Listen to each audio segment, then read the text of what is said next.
Right. Thank you. God is good all the time. దేవుడు చాలా మంచివాడు అన్ని సమయంలోనూ. హల్లెలూయా, హల్లెలూయా. ఈ వేళలో చివరిగా జాగ్రత్తగా గమనించండి. అటు ఇటు చూసుకుంటూ ఎక్కడో చూసుకుంటూ ఏమండి స్టార్ట్ చేసిండు సోది అనుకోడు కూర్చొని ఉండకండి. హల్లెలూయా. దేవుని వాక్యం వింటే నువ్వు ధన్యుడు, వినకపోతే నువ్వు అన్యుడు. హల్లెలూయా. బాగుందా రైమ్స్?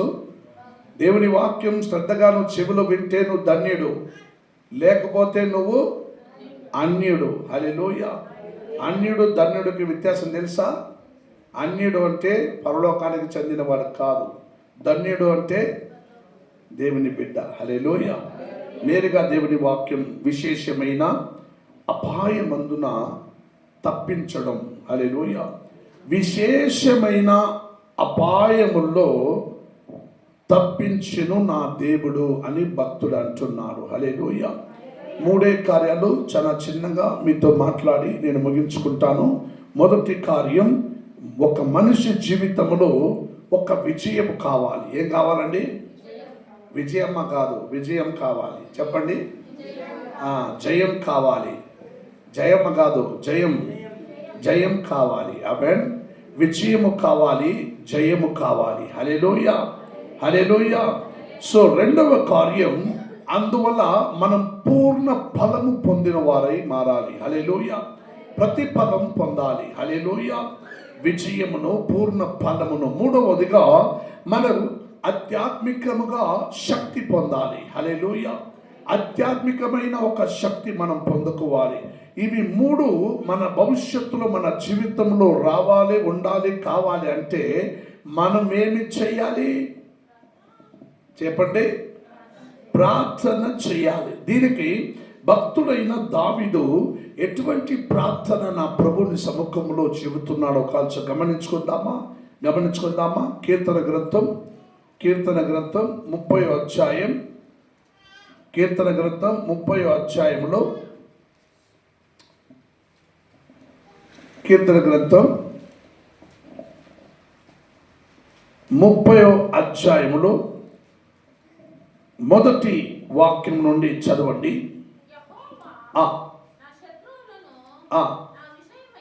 నా విషయమై సంతోషింపనీయక నీవు నన్ను ఉద్ధరించి ఉన్నావు, అందుకే నేను నిన్ను. ఆమేన్. హల్లెలూయా. గమనించండి, భక్తుడైన దావీదు ఏమండి? భక్తుడైన దావీదు, ఇవి మీరు చదివినట్టు కాదు, మీరు విన్నట్టు కాదండి. భక్తుడైన దావీదు ఈ పద్యమును పద్య రూపమై గాన రూపములో పాడుకుంటూ చెప్పిన మాటలు ఇవి. ఏమండి? ఏమంటున్నాడు? యెహోవా నా శత్రువులను నా విషయమై సంతోషింపనీయక నీవు నన్ను ఉద్ధరించి ఉన్నావు. హల్లెలూయా, హల్లెలూయా. ఈ మాటకి అర్థం మీకు అయింటుందని నేను నమ్ముచున్నాను. హల్లెలూయా. నేను అప్పుడే చెప్పినాను, నీ జీవితంలో నువ్వు ఏదైనా విజయం సాధించాలంటే ఏమండి, మీకు చాలా ప్రాముఖ్యమైన ఒక అవసరమైనది ఒకటంటే అది ప్రార్థన మాత్రమే. హల్లెలూయా. ఏమండి, మీరు అనేక సందర్భంలో ఎక్కడికైనా వెళ్ళాలంటే, రావాలంటే మీరు ప్రార్థన చేయాలి. చేయకుండా మీరు వెళితే వచ్చినప్పుడు ఏది ప్రయోజనం ఉండదు. మీరు ప్రార్థించి వెళితే అక్కడ మీకు సార్థకమవును. హల్లెలూయా. గమనించండి, అనేక సందర్భంలో నేను ఎక్కడికైనా ఒక ప్రయాణం చేయుచున్నానంటే ఇంటిలో నుండి బయలుదేరగా, ప్రభువు నీ కృప నా తోడునై ఉండి నన్ను వెంబడునుగాక, నీ ప్రయాణమును దీవించబడునుగాక, నేను వెళ్ళే చోటున ఈ మార్గమందు నీవు నన్ను స్థిరముగా నడుచునుగాక, నీవు మరలా ఎలా తీసుకొని వెళ్ళుచున్నావో అలా మరలా తీసుకొని వచ్చి నా కుటుంబములోను సంఘములోను సేవలను నీవు నన్ను నిలబెట్టి నాటునుగాక అని ప్రార్థించుకుంటూ వెళ్ళేవాడిని. హల్లెలూయా. అందుకే వారమంతటిలో దేశమంతా తిరిగినాను. ఆ రోజున ఈ బలిపీఠమందు నిలబడడానికి దేవుడు నాకు కృపనిచ్చి ఉన్నాడు. హల్లెలూయా. ఆ ప్రకారం భక్తుడైన దావీదు అంటున్నాడు, ఆయన విజయం సాధించడానికి, గమనించండి, ఆయన ఎందుకు విజయం సాధించాలి? దేవుడు సౌలులో ఉన్న ఆత్మని బయటికి తీశాడు. ఏమండి, అర్థమవుతుందా? సౌలును రాజుగా ఏర్పరిచాడు, కానీ సౌలులో ఉన్న ఆత్మని దేవుడు బయటికి తీసి ఆ ఆత్మ ఎవరిలో ఉంచాడండి? దావీదులో ఉంచాడు. ఈ ఆత్మని దావీదులో ఉంచాడు. అప్పుడు సౌలులో ఏమొచ్చిందండి? దురాత్మ దూరుకునింది. ఏమని చెప్పండి? దురాత్మ దూరుకొనుంది. చేరుకున్నదంటే నువ్వు చేర్చుకుంటే చేరుకునింది. హల్లెలూయా. దూరుకొనుందంటే నువ్వు చెప్పకుండా నువ్వు దూరుకొనింది. హల్లెలూయా. సౌలులో దురాత్మ దూరుకునింది. దేవుడు తనలో పెట్టిన ఆత్మను తీసి దావీదుకు పెట్టాడు. హల్లెలూయా. అందువలన దావీదు దేశమంతటిలో ఇశ్రాయేలు వారి మధ్యలో యూదా కులము వారులకు రాజుగా ఆయనని ఏర్పరించబడినది, నియమింపబడినదని తెలియక సౌలు హృదయములో కోపం. ఎందుకంటే దురాత్మ దూరుకునుంది కాబట్టి ఆయనని ఎలాగైనా చంపేస్తే మళ్ళీ నేనే కదా రాజు, ఆయన ఎలాగైనా చంపివేస్తే నేనే కదా రాజు అని ఆయన చంపివేయమని, ఏమండి, ఆయన అధికారం పట్టాభిషేకం జరుగుటకు మునుపు ఆయన మీద కిరీటం పెట్టి రాజు అభిషేకం చేసిన వాడు ఆ సంతకం పెట్టి రాజ్య పరిపాలన చేయటకు మొదలుకోవటకు మునుపే చంపివేస్తే, ఏమండి, చంపివేస్తే మళ్ళా నేనే కదా రాజునై ఉండొచ్చు అని అనుకోని ఏమన్నాడంటే, ఆయన పట్టాభిషేకం పొందుకోవటకు మునుపు సింహాసనంలో కూర్చోటకు మునుపే ఈయనేం చేశాడంటే ఆయన చంపివేయని, ఇంకా కొంచెం పవర్ ఉంది కదా, ఈయన దిగాల, ఆయన ఎక్కాలి, ఈయన దిగే వరకు పవర్ ఉంది కదా, ఆ అధికారమును బట్టి, ఏమండి, చుట్టూ ఉన్న వారందరికీ ఇతను ఎక్కడైనా కాడ వచ్చితే ఈయన్ని చంపివేయమని చెప్పి అందరికీ ఆజ్ఞ ఇచ్చారు. హల్లెలూయా. ఎక్కడికి వెళ్ళినా నువ్వు దావీదువా, నిన్ను చంపబడ్డాడని చెప్పి చెప్పడానికి అక్కడి నుంచి పరిగెత్తిండు. మళ్ళీ ఆ ఊరికి పోతే అక్కడున్నవాడు నువ్వు దావీదువా, నిన్ను చంపబడ్డాడు, అక్కడి నుంచి అక్కడికి పరిగెత్తాడు. ఇలా దేశమంతటిలో పరిగెత్తుకొనే ఉన్నాడు దావీదు రాజాభిషేకం పొందిన తర్వాత. హల్లెలూయా. అభిషేకించిన వారు దేవుడు ఎవరో కాదు, సాక్షాత్ ఆకాశ భూమిని సృష్టించిన దేవుడే ఆయనని ఇశ్రాయేలు వారికి రాజుగా అభిషేకించిన ఎడల ఆయనను చంపివేయమని ప్రయాసపడుతుండగా ఆయన పరిగెత్తుతున్నాడు. నేను రాజుని, న్యాయం అడగడానికి ఎవరి దగ్గర వెళ్ళలా, నేను రాజుని,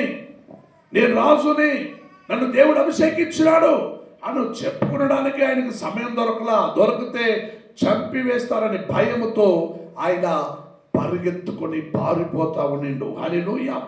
దీని వెనకాల కారణం ఏమిటంటే, దేవుడు నన్ను అభిషేకించాడు కాబట్టి ఈ ఇశ్రాయేలు వారికి రాజుగా నేను పరిపాలన చేయాలంటే నేను ఏదైనా సాధించాలి, చేయాలి. హల్లెలూయా. ఏ అభిషేకముతోనే నేను ఇశ్రాయేలు వారిని పరిపాలన చేస్తూ నా జీవిత యాత్రలో నేను నా కాలాన్ని గడుపుచుండగా నేను విజయము సాధించినట్లు. హల్లెలూయా. ఈ విజయం నేను సాధించాలంటే ఇప్పటికీ కొంచెం నేను మరువుగా ఉంటే, పారిపోతే, తప్పించుకుంటే బాగుంటుందని ఆయన పరిగెత్తుకుంటూ నిండు. హల్లెలూయా. హల్లెలూయా. ఎక్కడ చూసినా తప్పించుకుంటూ పరిగెత్తుకుంటూ నిండు. ఒక్కొక్క రోజు ఆయన చంపివేయడానికి ప్రయాసపడిండు, కానీ ఒక్కొక్క రోజు తన ప్రాణాన్ని కాపాడుకునడానికి పరిగెత్తుకుంటూ నిండు. ఆయన ఎక్కడికి వెళ్ళినా అక్కడ దేవుని కృప ఆయన్ని కాపాడుకుంటూ వచ్చింది. హల్లెలూయా. ఎవరి ఆ కళ్ళు కనబడినా అక్కడ దేవుని కృప ఆయన కాపాడుకుంటూ వచ్చింది, దేవుని ఆత్మ ఆయన కాపాడుకుంటూ వచ్చింది. కానీ చివరిలో ఆయన జయం పొందినప్పుడు ఈ ప్రార్థన చేయుచున్నాడు, యెహోవా నా శత్రువులను నా విషయమై సంతోషింపనీయక నీవు నన్ను ఉద్ధరించి ఉన్నావు. హల్లెలూయా. ఎంత గొప్ప మాట అన్నాడో చూడండి. ఎంత గొప్ప విశ్వాసం, ఎంత గొప్ప విశ్వాసమైన మాట, ఎంత గొప్ప విశ్వాస అరిక, ఎంత గొప్ప విశ్వాసమైన ప్రార్థన ఆయన చేశాడంటే ఆ పై ఉన్న కిందున్న వాక్యం చదవండి. యెహోవా నా దేవా, నేను నీకు మొరపెట్టగా నీవు నన్ను స్వస్థపరిచితివి. యెహోవా పాతాళములో నుండి నా ప్రాణమును లేవదీసితివి. హల్లెలూయా, హల్లెలూయా. వారి చేతికి చిక్కి దొరికిపోయి చిన్న భిన్నమై వారు చంపివేసింటే ఇగో నా బ్రతుకు అల్లోకల్లమై నే పాతాళం చేరిందనో ఏమో. నన్ను పాతాళములో నుండి నా ప్రాణమును చేరదీసితివి, లేవదీసితివి. హల్లెలూయా. నేను గోతిలోనికి దిగకుండా నీవు నన్ను బ్రతికించితివి. యెహోవా నా భక్తులారా ఆయనను కీర్తించుడి. ఆమేన్, హల్లెలూయా. యెహోవా ఇప్పుడు మీకు అంటున్నాడు, ఆయన ప్రార్థించిన ఎడల ఇప్పుడు అంటున్నాడు, యెహోవా భక్తులారా మీరు కూడా ఏం చేయండి, ఆయనను కీర్తించుడి. ఆయన పరిశుద్ధమైన జ్ఞాపకార్థ నామమును బట్టి ఆయనను స్తుతించుడి. హల్లెలూయా. ఎంత గొప్ప నామమో చూడండి.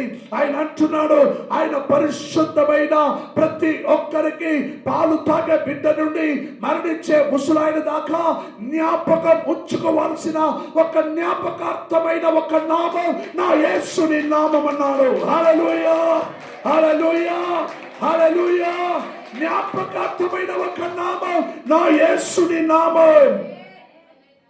క్రైస్తవులు మాత్రమే కాదు, ఈ దేశమంతటిలో నర మనుష్యుడుగా పుట్టినవాడు ఏ జాతి మత కుల భాషకుడైనా ఆయన ఈ జ్ఞాపకార్థమైన నామము యేసు నామమని గుర్తు పెట్టుకోవాల్సిందే. హల్లెలూయా, హల్లెలూయా. భక్తుడు ఎంత అందంగా జయము సాధించాలంటే జయము సాధించినాక ఎంత అందమైన ఒక ప్రార్థన. ఆయన ప్రార్థన చేసిన వెంటనే ఆయన అదే ప్రకారం తనతో పాటు తన భక్తురాలు కూడా చెబుతున్నాడు, భక్తులారా, యెహోవా భక్తులారా, ఆరాధన చేయు భక్తులారా మీరందరూ ఏం చేయండి, ఆ పరిశుద్ధమైన జ్ఞాపకార్థమైన నామం, జ్ఞాపకార్థమైన నామమును నీవు కీర్తించుడి. హల్లెలూయా, హల్లెలూయా. విజయం సాధిస్తే ఇటువంటి విజయం సాధించాలి. ఒక్కసారి కింద పడితే ఓ అమ్మా నా నడుము ఇరిగింది, ఇంక నేను చర్చికి రాలేను, నేను విజయం సాధించలేను, నాకన్నే అయిపోయింది. హల్లెలూయా.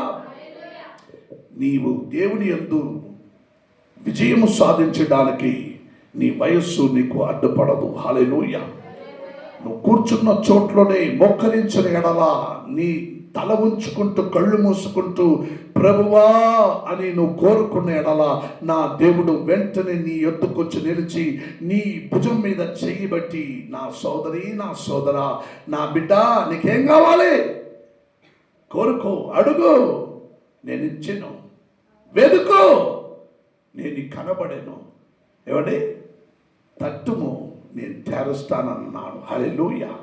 ప్రియమైన దేవజనులారా, ఒక భక్తుడు మొదటి ప్రార్థన, దావీదుని మొదటి ప్రార్థన, ఒక విజయం సాధించాలంటే నా మరణ పర్యాంతరం నేను పరిగెత్తుకొని వచ్చిన చివరికి నాకు విజయం నా దేవుడు ఇచ్చాడని ఆ విజయము సాధించిన తర్వాత ఆయన దేవుడికి మొరబెట్టి ప్రార్థించుకుంటూ, దేవా నా శత్రువులు నా విషయంలో సంతోషించకున్నా అంటే ఏమిటండి అర్థం? మీరు ఒక పని చేయండి, పొద్దున లేచిందే మొహం గడపకుండా తల దూకుకున్నా, ఏమండి బట్టలు కూడా షేర్ చేసుకోకుండా అట్లే పిచ్చిదాన్ని మనకి తల గీరుకుంటూ బయటకు రండి, రోడ్లు బయటకు వస్తారా? ఏమండి అలా వచ్చినప్పుడు ఎదురింటి వారు పక్కింటి వారు మిమ్మల్ని చూసి ఏం చేస్తారండి? నవ్వుతారు. నవ్వినాక ఆమె పిచ్చిది అని చెప్పుకుంటూ వారు కొందరు ఏం చేస్తారంటే నిన్ను చూసి నవ్వుతారు. ఏమండి వారు సంతోషిస్తారు, నీకు అట్టే కావాలని. అందుకే గమనించండి, దేవుని యందు పరిశుద్ధమైన దేవుడు ఎందుకు వచ్చుచుండగా నువ్వు ప్రతినిత్యము పరిశుద్ధమైన దేవుడిని ఆరాధన చేయుటకు నువ్వు పరిశుద్ధులుగా కానరావాలి. హల్లెలూయా. అప్పుడు నువ్వు విజయం సాధించడానికి సాధ్యత. రెండవ కార్యం, త్వరగా రండి, రెండవ కార్యానికి రండి. గమనించండి, రెండవ కారణం పూర్ణ ఫలమును ప్రార్థన ద్వారా. గమనించండి, కీర్తన గ్రంథం 92వ అధ్యాయానికి రండి. కీర్తన గ్రంథం 92వ అధ్యాయముకు రండి. 12, 13, 14, 15 3 నా వాక్యాలను గమనించుకుందాం. గమనించండి. నీతిమంతులు ఖర్జూరపు వృక్షము వలె మువ్వు వేయుదురు. లెబనోను మీద దేవదారు వృక్షము వలె వారు ఎరుగుదురు. యెహోవా నీ మందిరములో నాటబడిన వారమై వారు మన దేవుని ఆవరణములో. ఆమేన్, హల్లెలూయా. ఈ మాటను శ్రద్ధగా వినండి, గమనించండి. ప్రార్థనతో నిన్ను నీవు అభివృద్ధి పొందుకొని చేయాలంటే, నువ్వు విజయం సాధించాలంటే ఏమండి కుటుంబంలో ఉండేటప్పుడు ఏకాంతంగా ప్రార్థన చేయటం మానకూడదు. ఏమండి రెండవ కార్యం, మీరు సంఘములో వచ్చి కూడి ప్రార్థన చేయటం మానకూడదు. ఏమండి ఒంటరి ప్రార్థన, సంఘముతో కూడి చేసే ప్రార్థన, కుటుంబముతో కూడుకొని చేసే ప్రార్థన నీవు మానుకోకూడదు. ఇవన్నీ మానుకోకుండా నువ్వు ఉదయంలో లేచి పొద్దునే నీ ఒంటరి ప్రార్థన నీ దేవుని యందు చేయుడి. హల్లెలూయా. సాయంత్రములో మీరు కుటుంబముగా కూడి ప్రార్థించుడి. ఆదివారపు శనివారపు ఆరాధనలో సంఘములో ఉన్న కూటములకు వచ్చి అక్కడ కూడా మీరు సంఘముగా కూడి ప్రార్థించుడి. హల్లెలూయా. అప్పుడు చూడండి, మీ జీవితంలో మీరు సాధించవలసిన విజయము మీరు అనుకోగానే మీరు సాధించగలరు. హల్లెలూయా, హల్లెలూయా. మోసే ఇశ్రాయేలు వారి ఎత్తులో యుద్ధములకు బయలుదేరినగా ఆ ఒక లోతులో యుద్ధము జరుగుచుండగా వారందరూ చివరి సాయంత్రం అవుతున్నది కాబట్టి ఆ ఊరోళ్ళు వారికి తెలుసు ఎక్కడ ఏముంది ఏం లేదని. వీళ్ళందరూ ఆ లోయల్లో పోయినారు యుద్ధములకు. సాయంత్రం అవుతుండగా వాళ్ళందరూ ఓడిపోతున్నారు. హల్లెలూయా. యుద్ధంలో ఓడిపోతున్నారు. అప్పుడు మోసే తన 2 కుడి చెయ్యి ఎత్తుకుని ప్రార్థించగా వాళ్ళందరూ మరలా గెలిచారు. చెయ్యి నొప్పులు వచ్చినాయని మరలా చెయ్యి కిందకి దించగా మరలో వాళ్ళందరూ ఓడిపోయినారు. మళ్ళీ చేతులెత్తగా చేయించినారు. ఇవి చూసిన వెంటనే 2 చేతులెత్తి దాసులు తోడున్న వారు చెయ్యి పైకెత్తి పట్టుకున్నాక వాళ్ళు విజయం సాధించారని మన వాక్యంలో చూసినాం. హల్లెలూయా.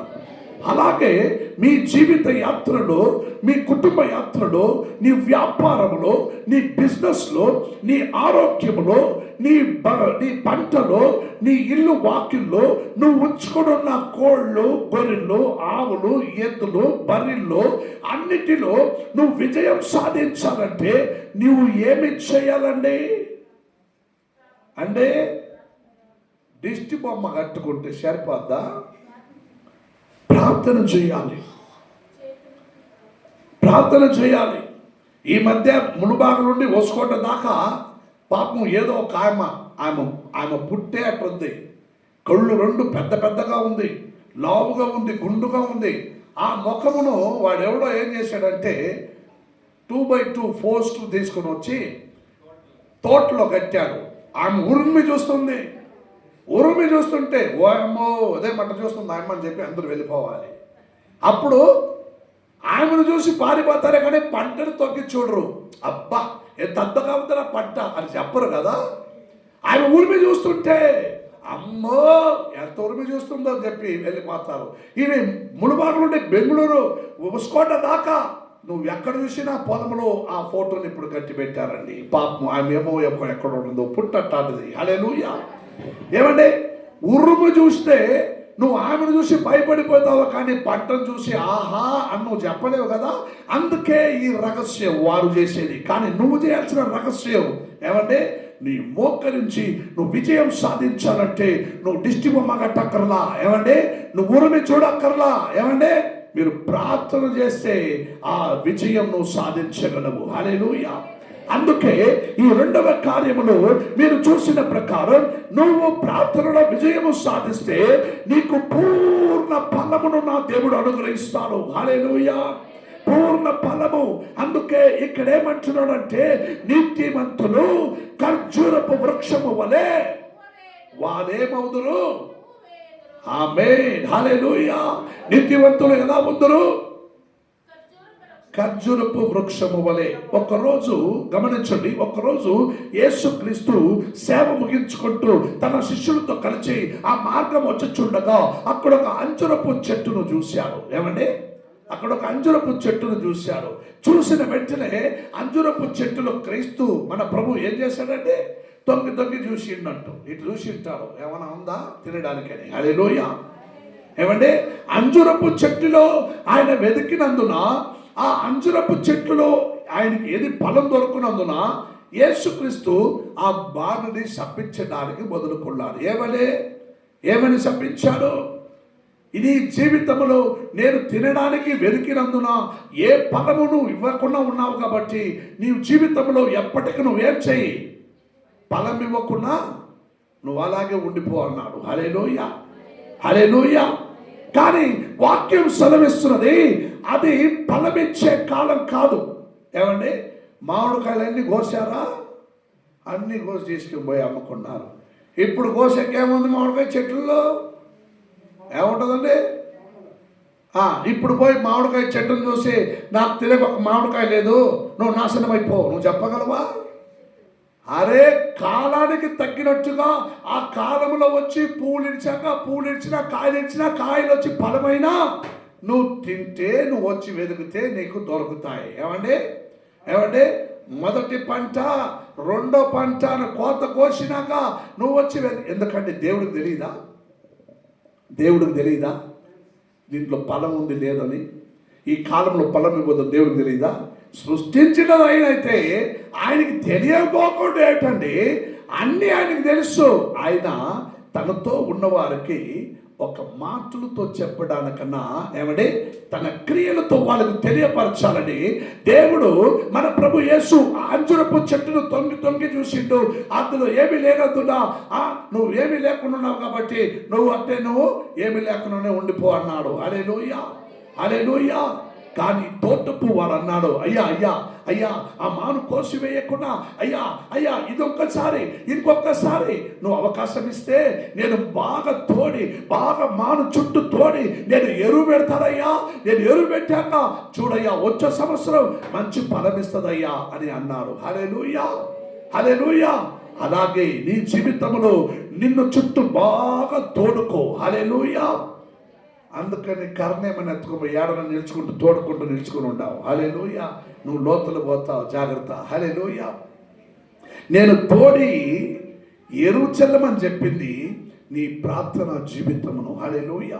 నువ్వు ఉన్న చోట్లోనే, నువ్వు కూర్చున్న చోట్లోనే నీవు జయం సాధించాలంటే ఏమంటే మీరు ప్రథమ ఫలం ఇవ్వాలంటే ఇక్కడ వాక్యం అన్నట్టుగా నీతిమంతులు ఖర్జూరపు వృక్షము వలె వారుందురు.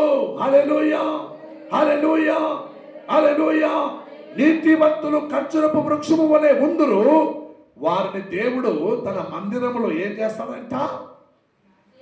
ఏమంటే నా మందిరములో దేవుడు ఏం చేస్తాడంట? నీతిమంతులని విజయము సాధించి ప్రార్థన వీరుడైన మిమ్మల్ని దేవుడు నా మందిరములో ఏం చేస్తాడంట? నాటుతానని అంటున్నాడు. హల్లెలూయా. ఏమండి, పొలంలో విత్తనాలు నాటుకోబోతారు కదా, వడ్లు బియ్యము రాగులు. అలాగే దేవుడు ఈ పొలంలో నిన్ను మందిరములో నాటి పెడతానంటున్నాడు. హల్లెలూయా. వాక్యం చదివిస్తుంది, యెహోవా మందిరములో నాటబడిన వారై వర్ధిల్లుదురు. హల్లెలూయా. ఇది రెండవ ప్రార్థన, భక్తుడైన దావీదు చేసిన రెండవ ప్రార్థన. మూడవ ప్రార్థన, ఆధ్యాత్మికమైన శక్తి. నీవు జయము సాధించాలి, నీవు పూర్ణ ఫలము పొందాలంటే భక్తులారా దావీదు అన్నట్టుగా భక్తులారా జ్ఞాపకార్థమైన ఒక నామం ఒకటి ఉంది, అది నా యేసుని నామం. హల్లెలూయా. ఆ నామమును మీరు ధరించిన ఎడల, మీరు జ్ఞాపకం చేసుకున్న ఎడల ఎప్పటికీ జ్ఞాపకం చేసుకోవాలి. జారి కిందకి పడితే అమ్మా అంటావే కానీ నా యేసయ్యా అని అన్నావా? లేదు కదా. అందుకే జారి పడుతున్నావు. హల్లెలూయా.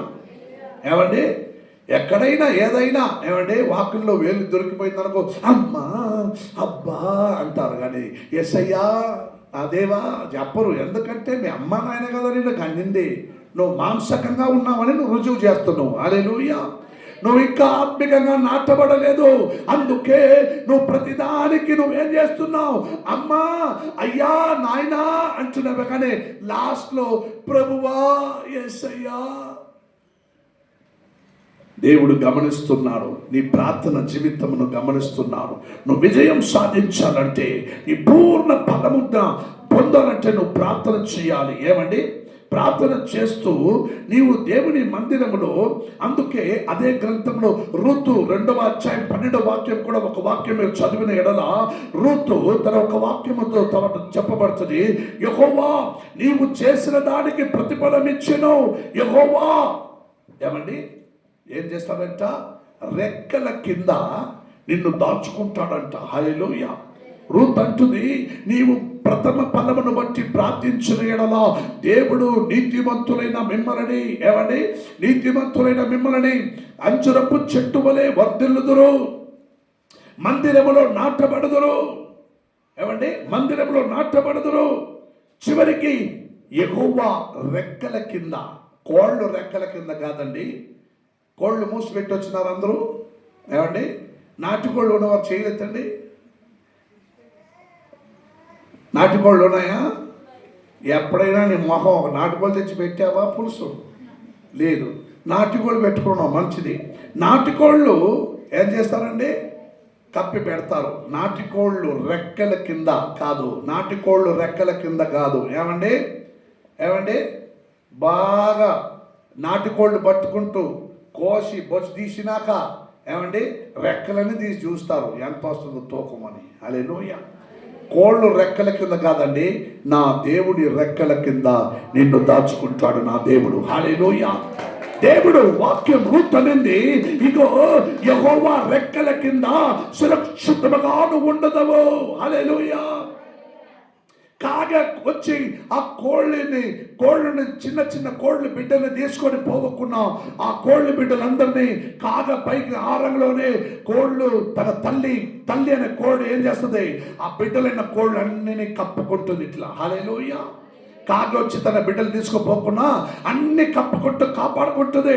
అలాగే నా దేవుడు కూడా ఎవరు నిన్ను తీసుకెళ్ళకుండా, నువ్వు ఎక్కడ పడకున్నా, ఏ అపాయం నీ దగ్గర రాకున్నా, ఏ ఆపద నీ దగ్గరకు రాకున్నా నా దేవుడు రెక్కల కింద నిన్ను కాపాడుకుంటాడని దేవుని వాక్యం సెలవిస్తుందని రూతు ఒక ప్రార్థన వీరుడువై ఆ వాక్యం ప్రకటించినది నేను చూసినాను. హల్లెలూయా. ఇప్పుడు అత్యధికమైన శక్తి ఒక ప్రార్థన. కీర్తన గ్రంథం 31వ అధ్యాయమునకు రండి. కీర్తన గ్రంథం 31వ అధ్యాయమునకు వచ్చి 9, 10 2 వాక్యం చదవండి. 3వ ప్రార్థన Psalm 31 verses 9 and 10. గమనించండి, నేను ఇరుకును పడి ఉన్నాను, నన్ను కరుణింపుము, విచారము వలన నా కన్ను క్షీణించుచున్నది, నా ప్రాణము నా దేహము క్షీణించుచున్నవి, నా బ్రతుకు దుఃఖముతో వెళ్ళబొచ్చుచున్నాను, నిట్టూర్పులో విడుచుటతో నా ఏండ్లు గతించి ఉన్నవి, నా దోషమును బట్టి నా బలము ఆమేన్, నా ఎముకలు ఆమేన్. హల్లెలూయా. గమనించండి, ఒక ఆధ్యాత్మికమైన ఒక శక్తి పొందుకున్న దానికి ఏమండి భక్తుడు అంటున్నాడు, ఇందులో ఒట్టి 3 ప్రార్థన కాదండి, 150 కీర్తనలు ఆసాపు ఏమండి మోసే కొన్ని అనేక భక్తులు రాసిన కీర్తన గ్రంథం. ఇందులో 73 దాకా ఏమండి దావీదే కీర్తన గ్రంథం రాశాడు. అందులో ఈ 31వ కీర్తన గ్రంథంలో ఇది 3వ ప్రార్థన అని ఈ రోజుకి నేను చిన్నగా నీకు చెబుతున్నాను. ఆయన చేసినదంతా ప్రార్థనయే. హల్లెలూయా. ఇక్కడ ఆయన చెప్పిన మాట ఏమిటంటే, యెహోవా నేను ఇరుకులో పడి ఉన్నానయ్యా, అయ్యా నాయనా నేను ఇరుకులో పడి ఉన్నాను స్వామి, నన్ను కరుణించుము దేవా, నన్ను కరుణించుము. విచారము వలన నా కన్ను చిరించుచున్నది ప్రభువా, నా ప్రాణము నా దేహము క్షీణించుచున్నవి, నా బ్రతుకు దుఃఖముతో ప్రభువా వెళ్ళబోచుచున్నాను. నిట్టూర్పులో ప్రభువా విడుచుటతో నా ఏండ్లు గతించుచున్నవి, నా దోషమును బట్టి నా బలము తగ్గిపోవచ్చున్నది నాయన. హల్లెలూయా. ఎంత అందమైన ఒక ప్రార్థన భక్తులు చేశారు. హల్లెలూయా. నువ్వు ఎప్పటికైనా ఇటువంటి ప్రార్థన మీరు చేశారా? ప్రభు నేను విజయం సాధించాలంటే మీరు కోరుకున్నదంతా స్తోత్రం స్తోత్రం స్తోత్రం స్తోత్రం స్తోత్రం స్తోత్రం. సోపు చీపు కన్నాడి నమ్ముకుంటారే ఆ మారి స్తోత్రం. హల్లెలూయా. ఏమండి బ్యాళ్ళు కూరగాయలు అమ్మకాయలు అంటారు, అట్లాంటి స్తోత్రం.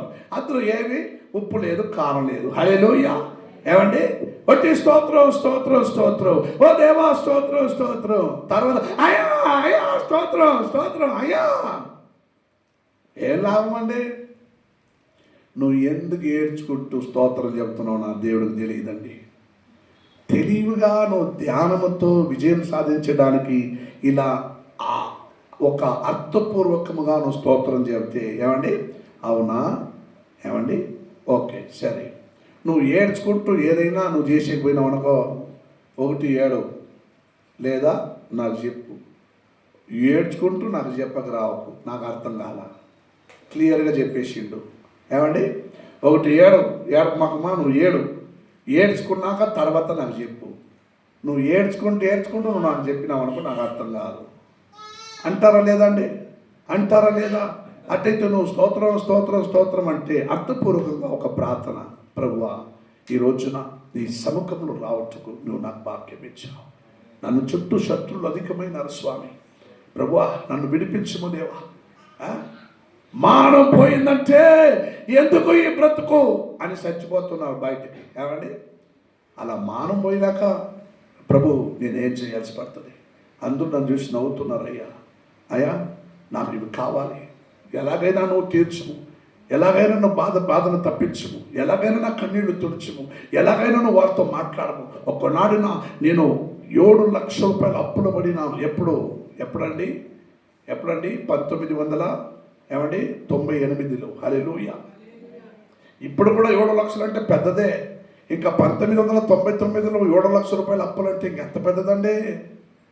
మనిషి బ్రతకటమా సావటమా? ఏమండి ఆ నిర్ణయానికి వచ్చిన చివరిలో అయ్యా ఇక నా వల్ల కాదు. అప్పుడు నా దేవుడి గురించి నేను తెలుసుకోలేను, నేను దేవుని స్తుతించలేను, నేను ప్రార్థన చేయలేను, ఎక్కడికి వెళ్ళలేను రాలేను, నా ఇష్టానుసారంగా తిరుగుతున్న వాడిని. కానీ చివరిగా ఏమంటే మా అన్న నాకు ఒక మాట అన్నాడు, వరే ఇప్పుడైనా కాలం గతించిపోలేదురా, ఇప్పుడైనా ప్రభునందు సముఖం చేయరా, ఇప్పుడైనా నువ్వు ప్రార్థన చేయరా, ఇప్పుడైనా ప్రార్థన చేయి అంటే ఏదలా ప్రార్థన చేసేది? నాకేం తెలుసురా ప్రార్థన లేదురా, నువ్వు మోకరించి నువ్వు నాతో ఎలా మాట్లాడతావో అలా నా దేవుడితో మాట్లాడరా అని అన్నారు. హల్లెలూయా. మొదటిసారిగా ఆ కుడారంలో మోకరించి నేను కన్నీళ్లు విడుచుకుంటూ ప్రభు అయ్యా ఈ బాధలను నన్ను తప్పించు, ఈ కన్నీళ్లను నన్ను తప్పించు, ఈ వేదన ఈ అవమానం నన్ను తప్పించు, నా జీవిత కాలం అంతా నీకు రుణపడి ఉంటానన్నా. నాడు నేను చేసిన తీర్మానం, నేను దేవుణ్ణి విడిచి నేను అనుకున్నా కూడా నేను దేవుణ్ణి వదిలిపెట్టి దూరంగా పోలేను. ఎందుకంటే నువ్వు చెప్పినావు కదా రా అన్ని బట్టి ఈడ్చుకొని వచ్చి ఇక్కడ నిలబెట్టించారు. హల్లెలూయా. నువ్వే కాదురా చెప్పినవు నన్ను తప్పించు, నా జీవిత కాలం అంతా నేను నీ కొరకు ఏమో గొప్పగా మాట్లాడినవే, నువ్వు గొప్పగా చెప్పినవు కదరా రా అని తీసుకుని వచ్చి ఇక్కడ నిలబెట్టినారండి. ఇది సత్యం. హల్లెలూయా. ఏమండి నేను అనేక సార్లు చెప్పినాను. ఏమండి 20 సంవత్సరాలకు ముందు నా ముఖం మీకు ఎక్కడైనా కనపడిందా ఈ 3 భాగంలో? ఏమండి ఉరిమి చూసేలాగా పోస్టులు కనబడుతున్నా ఎక్కడ చూసినా ఇప్పుడు. కానీ నా ముఖం ఎక్కడైనా కనబడిందా 20 సంవత్సరాలకు ముందు మీకు? నేను ఎవరో మీకు తెలియదు. ఏమండి మీరు ఎవరో నాకు తెలియదు. మిమ్మల్ని నేను చూడలా, నన్ను మీరు చూడలా. హల్లెలూయా. కానీ ఈరోజు 20 సంవత్సరాల నుండి మీరు నన్ను చూస్తున్నారు, నేను నిన్ను చూస్తున్నానండి. హల్లెలూయా. దీనికి కారణం ఆ రోజు నేను చేసిన ప్రార్థన. హల్లెలూయా. ప్రభు, నా జీవిత యాత్రలో ఒక్కసారి నన్ను తప్పించు, ఈ అప్పుల బాధలు నన్ను విడిపించు. అందరూ అంటున్నారే నువ్వు మేధావి గొప్ప దేవుడు అని అంటున్నారే, నేను కూడా నమ్ముచున్నానయ్యా. ఈ బాధలను తప్పించమన్నాను. దేవుడు నాకు 7 లక్షల రూపాయలు టక్కనే పరలోక బ్యాంకులో నుండి టక్కన అకౌంట్కి పంపిలా. ఏమండి, బగబగబగబగబ డబ్బులు ఎంచి నాకు పెట్లా. ఏమండి, అదృష్ట లక్ష్మి ఏమండి ఇచ్చిందనుకో, ఏమండి కూర కొట్టుకొని లోపల వచ్చేస్తుందంట అని అందరూ అంటారు. ఏమండి, అదృష్ట లక్ష్మి ఇస్తే ఈ కూర అంటే ఏం తెలుసా? నువ్వు ఇంట్లో ఉంటావు, నువ్వు ఇంటి మీద కూర అంటారు, ఏం చెప్తారు దానికి? గుడిస. ఇప్పుడు ఈ షీట్ అనుకోండి, ఈ షీట్ని పగలగొట్టుకుని లోపలికి వచ్చి నక్కిస్తుందంట. దడమ్మను వచ్చి పడద్దంట. అదృష్టం. ఏమండి, అట్ట అదృష్టం ఉంటే ఎంత బాగుంటుంది కదా. దడమ్మను పడితే ఎంత బాగుంటుంది అదృష్టం. దడమ్మను ఒక్కసారి పడద్దే, ఆగు, కొంచెం ఆగు, ఊపిరి పట్టు, దడం అని పడద్ది. అప్పుడు తెలిసిపోద్ది నీకు అదృష్టం ఎట్లా అంటుందో. హల్లెలూయా. కానీ మనమందరూ అదృష్టవంతురాలమే. ప్రార్థన జీవితంలో దేవుడు మమ్మల్ని గొప్ప స్థాయికి, నేను ఇరుకులో పడి ఉన్నాను, నన్ను కరుణించుము దేవా, నా దోషమును బట్టి నా బలము తగ్గిపోవచ్చున్నది నాయన, నా పొరుగు వారికి నేను విచారణకారులుగా ఉన్నాను. ఎలా ఉన్నారంట? పొరుగు వారికి విచారణకారముగా, నేను నా పొరుగు వారికి విచారణకారముగా. అర్థమైందా? కాదా? ఏదో బాగున్నావా? ఇప్పుడు అర్థమైందా? ఏమమ్మా, అర్థమైందా? ఇప్పుడు బాగున్నావా, తిన్నావా, పడుకున్నావా, బాగున్నావా, తిన్నావా, పడుకున్నావా? ఇప్పుడు అర్థమైందా? నా పొరుగు వారికి విచారణకారముగా. ఏంద్రా ప్రాబ్లం? ఏంద్రా ఇట్ అయిపోయినావు? ఏంద్రా నువ్వు గతించిపోయినావు? ఏంద్రా లైట్ అయిపోయినావు? ఏంద్రా అవమానం? ఏంద్రా వాళ్ళు తిడుతున్నారు? ఇట్ట పక్కలో ఉన్నవారు వాడిని విచారించేలాగా నా బ్రతుకు అయిపోయిందో స్వామి అని. ఇందులో ఒక్క మాటలు ఎంత అర్థం ఉందో చూశారా?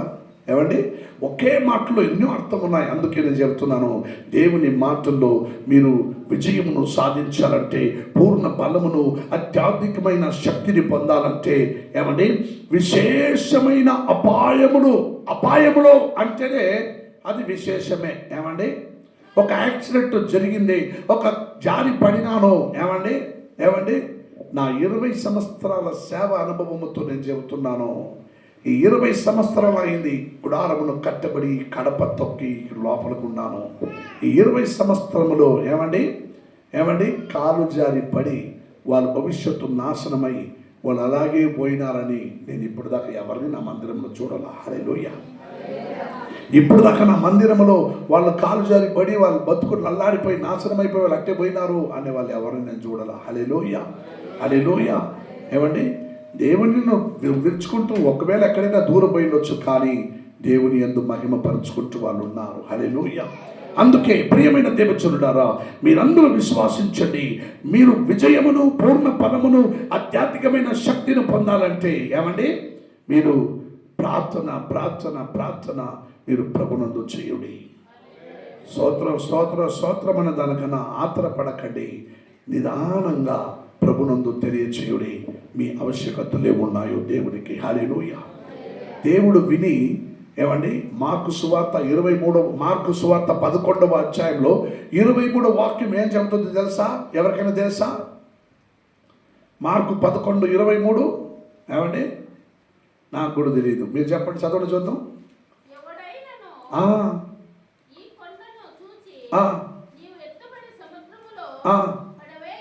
పడవేయబడు అని చెప్పి తన మనసులో సందేహింపక చెప్పినది జరుగునని నమ్మిన ఎడల వారు చెప్పినది జరుగును. హల్లెలూయా. హల్లెలూయా. ఏమండి, మునుబాగులు కొండ దగ్గరికి వెళ్ళి నేను 10 సార్లు చెప్పినాను, యేసు నామంలో ఇక్కడి నుంచి వెళ్ళిపో, చెన్నై సముద్రంలో పడిపో, నా కర్ణాటకలో సముద్రం లేదు అని. హల్లెలూయా. ఆయన పోలా, అక్కడే ఉంది. నేను బండిలో పోతా తిరిగి చూస్తాను, కొండ అక్కడే ఉంటుంది. రాత్రులు బయటికి వెళ్ళి చూస్తాను, కొండ మీద లైట్ వెలుగుతూ ఉంటుంది. హల్లెలూయా. ఆ కొండ పోలేదండి, నా విశ్వాసం లేదా? ఏమండి, కొండ మాత్రమే కాదు, కొండే పోవాలన్నది కదా. కొండ మాదిరి అంత పెద్ద ఆపత్తు, విపత్తు, కన్నీళ్లు, దుఃఖము, బాధలన్నీ నాజరేతున యేసు నామములో నన్ను విడిచి తొలగిపోవును గాక అని చెప్పు చూడుడి, దేవుడు నీకు విజయపడిస్తాడు. హల్లెలూయా, హల్లెలూయా, హల్లెలూయా. అలా విజయం సాధించాలనుకున్న వాళ్ళు పూర్ణ బలమును, ఆధ్యాత్మికమైన శక్తిని పొంది ఇగో విశేషమైన అపాయముల నుండి తప్పించాలని ప్రార్థించుడి. దేవుడు మిమ్మల్ని దీవించును గాక. అందరూ లేచి నిలబడదామా? Please stand up everyone this morning.